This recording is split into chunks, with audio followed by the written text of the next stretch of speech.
Ladies and gentlemen, referee Mark Honors called a stop to this contest at 2 minutes, 23 seconds of the second round. Declaring the winner by TKO, Dricus Still Knox Duplessis.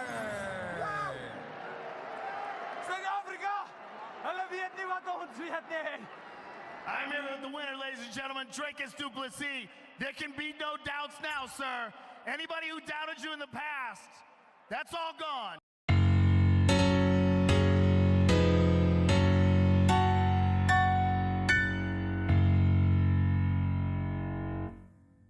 I grew up in South Africa.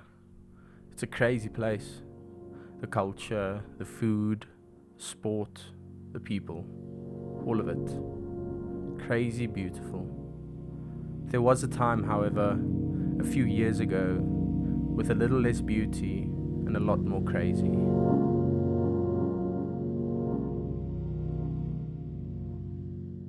Africa, one of the most industrialized countries in African continent, is struggling to fight crime. Communities across the country are under siege from violent criminals. Authorities are not in denial and citizens are pleading for tough measures from the government. In South Africa, violent crime is soaring, with the murder rate now at a 20-year high. Since 2012, murders have jumped up by 77%. The last annual figures show that, shockingly, over 12 months, more than 27,000 people were killed. With mismanagement, with inefficiency, corruption. Eskom was at the mercy of some very large organised crime cartels. In the case of De Rosa, he had been drinking coffee laced with cyanides. With an election this year, there is little evidence the government has a grip, with many people relying on private security instead of police. For a while there, the outlook for the country was pretty bleak. And the biggest factor in this downward spiral was at the heart of the country: the sport.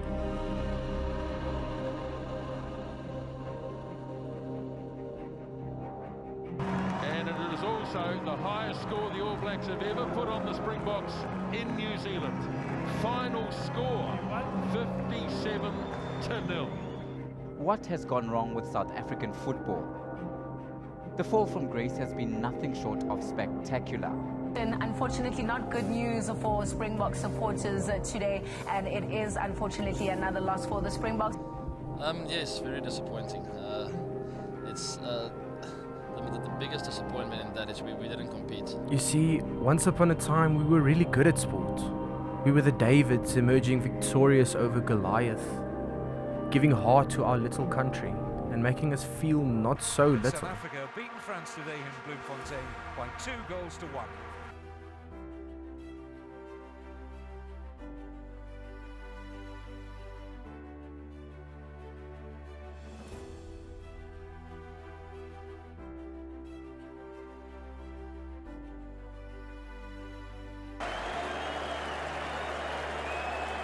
The president to the captain.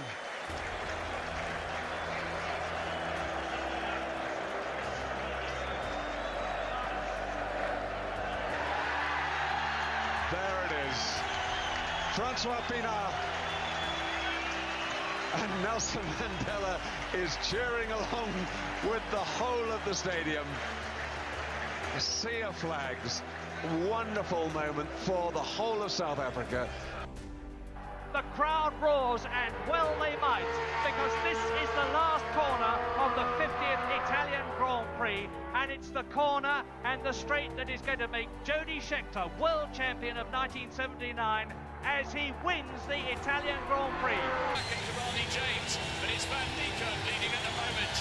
The South African now beginning to tire, or is he? He's pulling away. It's an unbelievable victory by a huge margin, a century of history.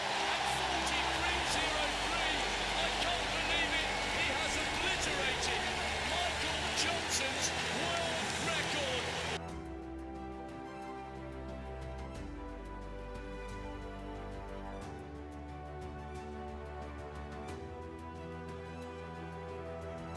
And this feeling was further nourished by the father of the nation himself, Nelson Mandela, putting such a massive emphasis on sport. Has the power to change the world. It has the power to inspire.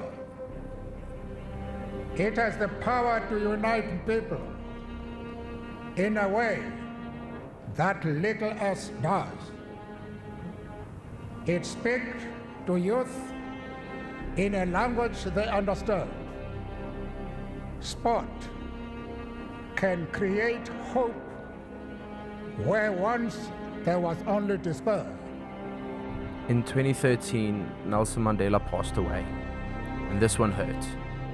It felt like the glue that held this country together was coming apart.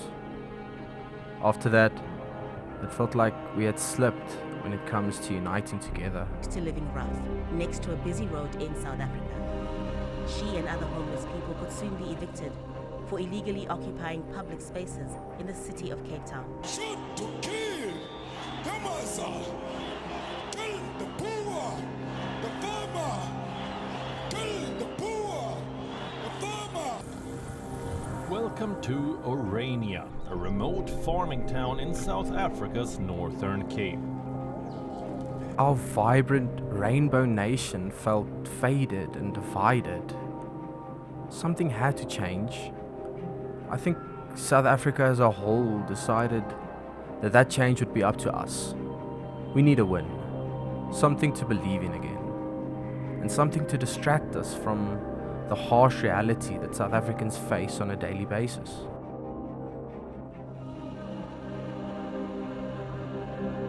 And there is indeed a cup of gold at the end of the South African rainbow. Here it is, South Africa.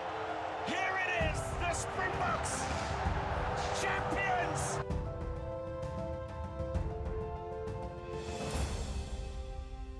The Springbok squad of 2019 lit a match to the idea of that inner revolution, and the fire of passion, fueled by sport, roared again.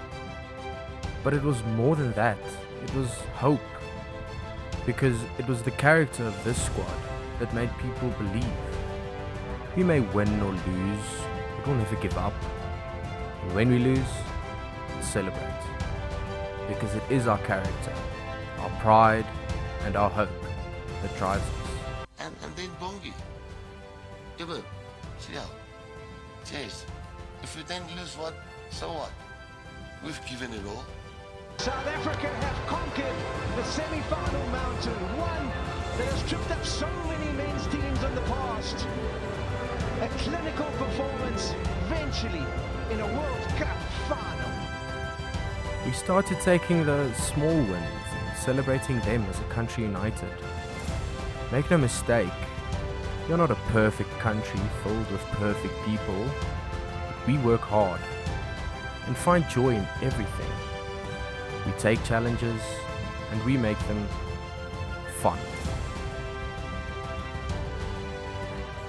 Not long after this enormous shift of emotional momentum in South Africa, we heard Dricus du Plessis saying, "Hulle weet nie wat ons weet nie," or "They don't know what we know." To explain this is not very difficult, because it's not an explanation, it's a feeling. It's something born into the blood of our nation. What it means is that we as South Africans know that there is no plan B. There are no escape routes, no quitting.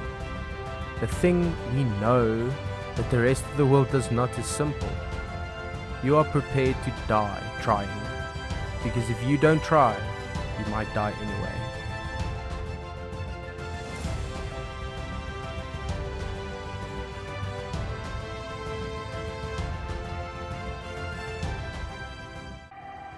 Any team will go to the gutter, but are they willing to live there?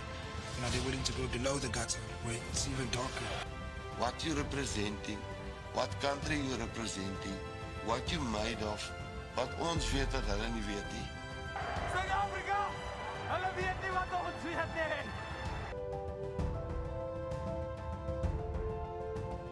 See, this isn't really a secret.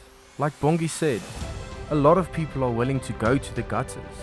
A lot of people can push through a tough time and work harder than they ever have. Anyone can dig deep and go on when they think they can't go any further.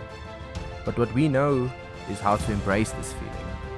making it all you do, digging deeper than anyone else, working harder for victory than anyone else, not waiting for destiny, but making destiny come to you. Imagine you're training for a marathon, and the last few miles before you finish, you push as hard as you can go, because you can see the finish line. Now imagine that this is your daily routine to get to the nearest water source or school. This isn't special here. Here, for many citizens, this is normal. Some people might hear this and feel sorry for us, but I feel sorry for them. Because this is what makes us stronger.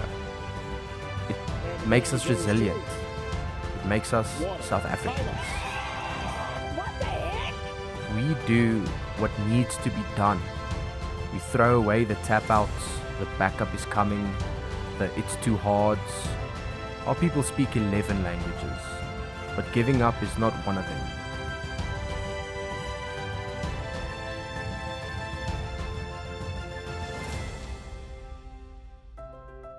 Winner by split decision, and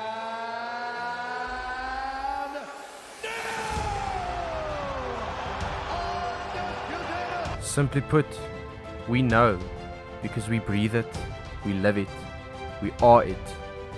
They don't, and that's why they probably never will. So you draw that line in the sand, and on this side you defend your family, your country, your people, and you don't let anyone get into that space.